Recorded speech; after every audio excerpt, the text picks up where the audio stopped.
ప్రసంగిలో రాస్తా ఉంటాడు, why dais దౌ before దై టైం. సమయం రాకముందే ఎందుకు చనిపోతావు అంటున్నాడు. మనంతర మనం చనిపోయేది సూసైడ్, అది పాపం. ఎంత పెద్ద ప్రాబ్లం వచ్చినా ఆత్మహత్య చేసుకునేది లేదు. అది ఏ ప్రాబ్లం ఉండొచ్చు. లోకంలో కొందరు చేసుకుంటా ఉంటారు కదా. బైబుల్ నీకు ధైర్యం ఇస్తున్నాను. ఎందుకు ఆత్మహత్యలు చేసుకుంటారు? అవసరం లేదు, భయపడకు, నేను నీకు తోడుగున్నా. హల్లెలూయా. నేను నీకు తోడుగున్నా, భయపడకు, నీకు తోడుగున్నా. నీ టైం రాకముందే ఎందుకు చనిపోతావు అంటున్నాడు. మన జీవితంలో అలాంటి నెగటివ్ ఫీలింగ్స్ రావడానికి వీలేదు. భయంకరమైన శ్రమ వచ్చినా ధైర్యంగా ఎదుర్కొంటాం. నీకు తోడుగున్నాడు. నేను భయపడకు, నీవు భయపడకు అనే దేవుడు నీకు తోడుగున్నాడు. హల్లెలూయా. ఎందుకు డిప్రెషన్ పోవాలా మనం? ఎందుకు భయంతో ఉండాలా? ఈ నెగటివ్ ఫీలింగ్ తో డిప్రెషన్ పోవాలా? దానికంటే మంచిది.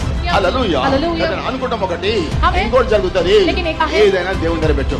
నీ టైం రాకముందే ఎందుకు చనిపోతావు? ప్రతి దానికి ఒక వే ఉండదు. దారి తెలియక మనిషి కృంగిపోతున్నాడు. దారి ఎక్కడ దారి ఉందో దేవుడు తీసుకుపోతాడు అక్కడ.